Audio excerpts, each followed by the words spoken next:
Hey guys, welcome back to this channel. In this video, I'll be showing you guys how you can create a quiz in Quizizz and how you can share it. So press create first. You can create an assessment, lesson, interactive video, comprehension, and flashcard. To make a quiz, I don't know if you can actually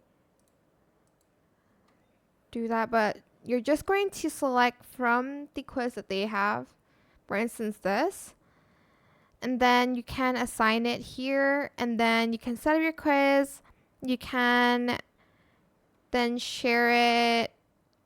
Wait, let me just do maybe like one, and there's like a deadline maybe, and then here you're just going to select assign, and it's going to be assigned here, and then you can just enter the join code and like send this link to your students or something like that. That's how you can share quizzes on Quizizz.